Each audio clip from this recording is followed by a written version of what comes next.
మీకు abortion ఎప్పుడైందమ్మా? 8 months back అయింది. అప్పటికి గొడవలు స్టార్ట్ అవుతున్నాయా మరి? అప్పటికి గొడవలు స్టార్ట్ అవుతున్నాయి మ్యామ్. ఇద్దరు జాబ్ చేసుకుంటున్నారు, ప్రెగ్నెన్సీ ఉంచుకోవచ్చు కదా, అబార్షన్ కి కారణం అది చేసుకోవాలని చేయలేదు మ్యామ్. కదా మీ ఇండ్యూస్డ్ అబార్షన్ అంటే పీసీఓడి ప్రాబ్లం వల్ల దానికి అదే అయ్యింది. నిలబడలేదు. ఓకే, అది వేరే విషయం. థైరాయిడ్ ఒకటి, పీసీఓడి ప్రాబ్లం. ఈ 7 months లో అతను అట్లా అవ్వడానికి కారణం ఏంటి, వదిలేయడానికి కారణం ఏంటి? అతనే కొట్టి అతనే ఎందుకు వదిలేస్తాడు?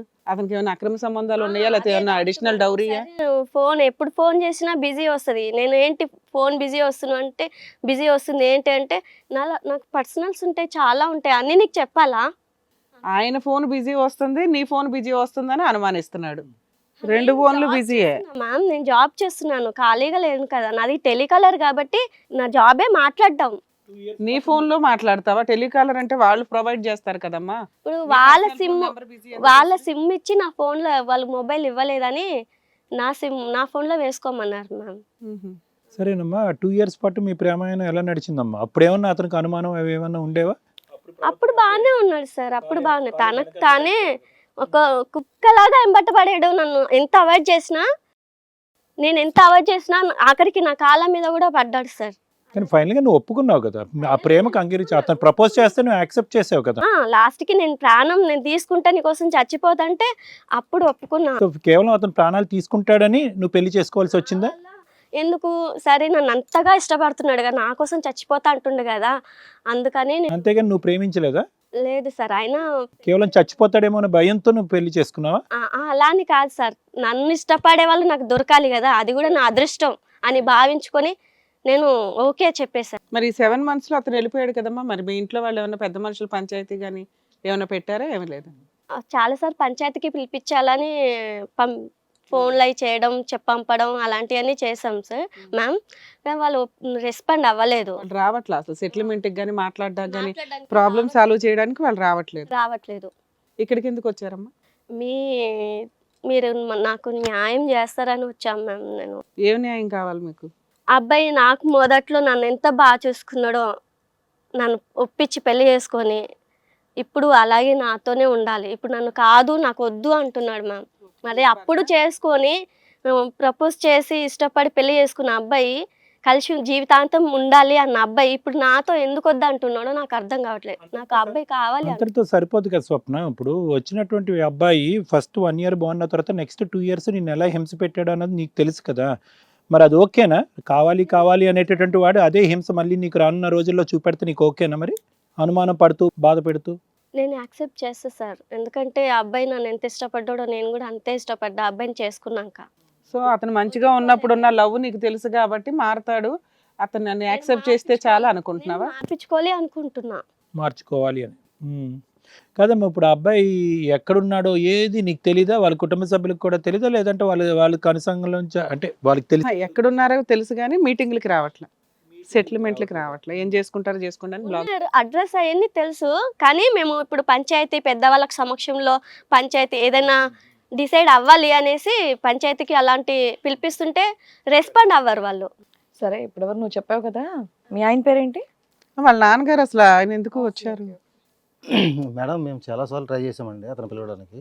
వాళ్ళ అమ్మగారు కూడా కౌరు పంపామండి. మా అమ్మాయి ఇట్లా చేశాడు ఏంటి, ఇలా అయ్యింది ఏంటమ్మా, మీరు ఆ రోజున బతిమాలారు ఇంటికి వచ్చి. మేము వద్దన్నా కూడా కాదు కూడా అని చెప్పి బతిమాలారు. మేము చేసిన తర్వాత అమ్మాయి చాలా ఇబ్బంది పెట్టాడు. ఆ అమ్మాయి చెప్పుకోలేదు ఇప్పటిదాకా నా దగ్గర. వాళ్ళ అమ్మగారు చెప్పుకుంటుంది, ఆడదానికి చెప్తుంది. తాగేసి వచ్చి సిగరెట్లు అంతకు ముందు ఎలాంటి బ్యాడ్ హ్యాబిట్స్ లేకుండే మ్యామ్. నన్ను ప్రపోజ్ చేసినప్పుడు పెళ్లి చేసుకున్న కొత్తలో ఎలాంటి బ్యాడ్ హ్యాబిట్స్ అలాంటివి ఉండేవి కాదు. ఇప్పుడు మనిషికి లేని అలవాటు అనేది లేదు, ప్రతిదీ ఉంది. డ్రింకింగ్, స్మోకింగ్, జలసాలు, అమ్మాయిల అలాంటివి అన్నీ ఉన్నాయి ఇప్పుడు. నేను వద్దని చెప్పినా వినలేదు మేడం. ఆ రోజు నేను అమ్మాయితో చెప్పాను, వద్దమ్మా అతను ఎవరు, అతను ఇంటికి నీకు ఇష్టపడ్డావు అని చెప్పంటే, డాడీ అతనే కావాలి నాకు, అతనితోనే ఉంటాను లేకపోతే నేను చచ్చిపోతానని చెప్పింది మేడం. ఎంతమంది పిల్లలండి మీకు? ఒక అమ్మాయి ఒక అబ్బాయి అండి. మీ అమ్మాయి చచ్చిపోతుందనే అబ్బాయిని ఇచ్చి పెళ్లి చేశారా? వాళ్ళ బ్యాక్గ్రౌండ్ నేను ఎంక్వైరీ చేశారా? చేసామండి. అప్పట్లో మంచిగానే ఉన్నారు మేడం. ఉన్నారా? ఫ్యామిలీ అంతా మంచిగా ఉన్నారు. వాళ్ళ నాన్నగారు కూడా మంచిగా తెలుసండి, దాని మీద చేసామండి. తర్వాత ఇతను ఇలా తయారవుతుందని తెలుసు కదా, అనుకోలేదు. సరే ఇప్పుడు మీకు ఫోన్లు చేస్తున్నా లిఫ్ట్ చేయట్లేదు, పెద్ద మనుషులు పంపిస్తున్నా మాట్లాడట్లా, కవర్ పంపుతున్నా రావట్లేదండి, రెస్పాండ్ అవ్వట్లేదండి. ఎప్పుడైనా ఇంటికి వెళ్ళారా? 2-3 సార్లు వెళ్ళాము మేడం, కానీ వాళ్ళు లేరండి, ఊరు వెళ్ళి అక్కడికి వెళ్ళారని చెప్పారు. డోర్ లాక్ చేసి ఉంది, వేరే ఊరు వెళ్ళారని చెప్పారండి. ఇంతేనా మీకు తెలిసి గొడవ ఇంతేనా ఇంకేమన్నా ఉందా? ఇంత మొత్తం అంటే మా భార్య తెలిసింది ఈమె మీద చాలా టార్చర్ పెట్టాడని. ఈమె అమ్మాయి కదా, నాతో చెప్పుకోలేదు కదా.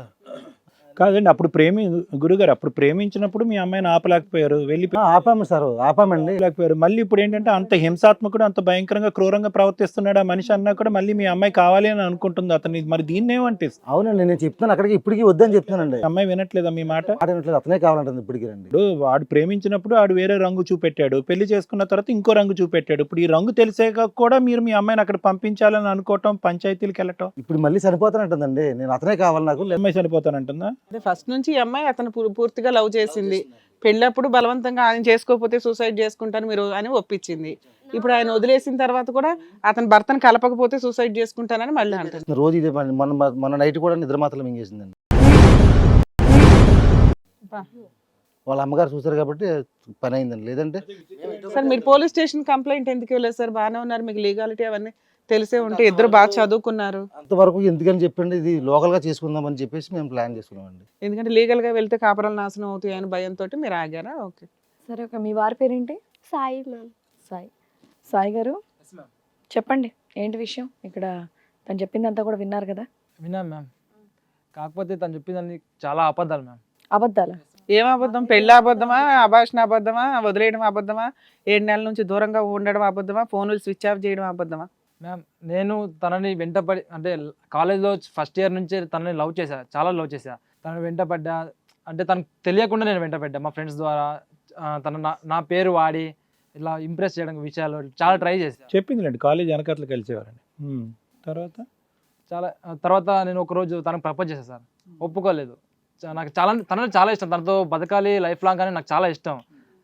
సో ఒకసారి ప్రపోజ్ చేసా, ఒప్పుకోలేదు. సరే దూకి చచ్చిపోదామని డిసైడ్ అయిపోయి తనతో ఏదైతే కానీ చెప్పేసి దూకేద్దామని చెప్పేసా. నిజంగా? అవును సార్, నిజంగా దూకేద్దాం. కాదు, లవ్ కోసం దూకి చచ్చిపోవడానికి రెడీ అయిన వ్యక్తివి తర్వాత ఆ అమ్మాయి నచ్చకపోతే వదిలేసి హ్యాపీగా బతకడానికి పారిపోయావా? Torture ma'am, work from home చేయలేకపోతున్నా ఇంట్లో. తన వల్ల మొత్తం అంతా తన వల్లే. అంత ప్రేమించి పెళ్లి చేసుకున్న అమ్మాయి ఎస్ సార్. ఏంటో టార్చర్? నమ్మకం సార్, అన్ని మోసం మాటలు సార్, అన్ని అబద్ధాలే. సార్. నోరు తెలిస్తే అబద్ధం. చూద్దాం అండి, ఒక్క నిమిషం. ఆ అమ్మాయిని అబద్ధాలు అంటున్నాడు కదా, ఇప్పుడు అతను నిజాలు చెప్తున్నాడు కదా, సేపు నిజాలు వినండి. స్టార్టింగ్ నేను పెళ్లి చేయక ముందు ఎంత ఎంత ఎంత నన్ను అర్థం చేసుకుందో, తర్వాత అంత లవ్ లేదు సార్. ఓకే, లవ్ వరకు మ్యారేజ్ వరకు మీరిద్దరు పర్ఫెక్ట్. ఏది సీరియస్ గా అమ్మాయి చెప్పిన ఎలిగేషన్స్ కరెక్టే. వెంటపడ్డాడండి, సీరియస్ గా లవ్ చేశాడండి, మేమిద్దరం వెనకాల కలుసుకునే వాళ్ళం అండి. ఆ అమ్మాయి పెళ్లి చేసుకునంటే సూసైడ్ చేసుకుంటానన్నానండి, ఇంట్లో ఒప్పించి పెళ్లి చేసుకుంది. ఇంతవరకు పర్ఫెక్ట్. పెళ్లి అయినాక ఒరిజినాలిటీ బయటపడిందా మీ ఇద్దరికి? కాదు, అసలు ఏంటి అమ్మాయిలో నీకు నచ్చింది ఏంటి? అసలు నా తరపు నుంచి ఏం తప్పు ఉందో అది చెప్తున్నాడమ్మా. అదే చెప్తున్నాడు నాన్న, ఒక నిమిషం ఆగండి. సస్పెన్స్ మాకు చచ్చిపోతున్నాను, ఒక నిమిషం ఉండు. అంటే పెళ్ళైన తర్వాత ఇలా బతకాలి అలా బతకాలి చాలా మాట్లాడుకున్నాం. అయిన తర్వాత ప్రామిసెస్ ఏం లేవు మధ్యలో. ప్రతిరోజు టార్చర్. నేను ఎప్పుడైనా వర్క్ ఫ్రమ్ చేసుకున్నా కంప్లీట్లీ మ్యారేజ్ అయిన తర్వాత. తీసుకుని వర్క్ చేసుకుంటుంటే నా ముందు వచ్చి డిస్టర్బ్, అంటే తనంటే చాలా ఇష్టం నాకు. అది తను ఎన్ని తప్పులు చేసినా నేను క్షమించగలను. బట్ తను నాకు తెలియకుండా బయటకు వెళ్ళడం, నేను ఫోన్ చేసి లిఫ్ట్ చేయకపోవడం, బయట వేరే వాళ్ళని కలవడం, ఇవి నాకు చెప్పకుండా నా ఫ్రెండ్స్ ద్వారా నేను తెలుసుకోవడం, నేను డెడ్ హ్యాండ్గా చూడడం, ఇవన్నీ చాలా జరిగాయి. అప్పటి నుంచి అడుగుతుంటే నాకు రెస్పాండ్ అవ్వట్లేదు. కాదమ్మా, నువ్వు ఇంట్లో ఉంటావు, అమ్మాయి బయటకు వెళ్ళి జాబ్ చేస్తుంది, అవునా? అప్పుడు నేను ఉన్నప్పుడు జాబ్ చేయట్లే, నన్ను వదిలేసిన తర్వాత జాబ్ లోకి జాయిన్ అయింది. ఈ మధ్య జాయిన్ అయింది అంటున్నావు, ఈ 7-8 months. చూడము అని అన్నారు కదా మీరు. ఆ రోజు రెడ్ హ్యాండ్ గా నన్ను చూసినప్పుడు నన్ను అదే రోజు అతను ఏం చూసాడో మాకు చెప్పలే. ఉండమ్మా, గుమ్మడికాయలు దొంగ ఎవరంటే భుజాలు తడి వేసుకుంటావు ఎందుకు? ఇప్పుడు అతను రెడ్ హ్యాండ్ అనగానే నువ్వు ఎక్కడ చూసావు? ఎప్పుడు పట్టుకుని అంటే ఉండండి, ఇంకా పట్టుకోలేదు నిన్ను. చెప్పు. చెప్పండి సార్. కాదు, నువ్వేం చూసావు? ఇప్పుడు నువ్వు వర్క్ ఫ్రమ్ హోమ్ అయితే కనుక ఆ అమ్మాయి వర్క్అవుట్ ఆఫ్ హోమ్. తను ఇంట్లో, అంటే నాకు చెప్పకుండా బయటకు వెళ్ళడం. అప్పటికి ఉద్యోగం లేదు. అప్పుడు తను ఇంట్లో ఉండేది హ్యాపీగా, నేను చూసుకునేవాడిని బాగా. ఒక 1 year ఇలా బాగా ఉంది, కలిసి బాగా జీవించాం హ్యాపీగా. మేము చేయాల్సి ప్లాన్స్ అవన్నీ వర్కౌట్ చేసాం. ఎక్కడికైనా బయట తిరగడం, టూర్స్, ఇవన్నీ ప్లాన్ బాగా ఎంజాయ్ చేశారు లైఫ్ ని. తర్వాత ఏమైంది? ఆవిడ నిన్ను ఎలా డిస్టర్బ్ చేస్తుంది అది చెప్పు. మ్యామ్ ఎఫ్ఐఆర్ ఉందని నాకు డౌట్ మ్యామ్. ముందా డౌటా? డౌట్, ప్రూఫ్స్ సహా నాకు మా ఫ్రెండ్స్ వీడియోస్ చూపించడం. ఇప్పుడు అది డౌట్ కాదు, ఎఫ్ఐఆర్ ఉందని క్లారిటీ ఉంది నీకు. నేను రెడ్ హ్యాండ్గా చూడటం, ఇవన్నీ నేను క్లారిటీ చేసుకున్న తర్వాత అప్పటి నుంచి నేను అవాయిడ్ చేశాను టార్చర్. నాకు నచ్చిన అమ్మాయి ఇలా తయారవడం వల్ల నేను చాలా డిస్టర్బ్ అయ్యి తాగి తను నా మాట వినకపోవడం, తను బయటికి వెళ్ళడం, చెప్పకుండా కాల్ లిఫ్ట్ చేయకపోవడం, ఇవన్నీ కొట్టడం, సిగరెట్ కాల్చడం, ఇవన్నీ నేనే చేశాను. చేసావు, అప్పుడు అనుమానంతో చేసావు. ఇది కొట్టడం, తాగడం, సిగరెట్ కాల్చడం. రెడ్గా ఏం చూసావు? రెడ్ హ్యాండెడ్గా నా ఫ్రెండ్ ఫోన్ చేసినప్పుడు వెళ్ళా ఎక్కడికి?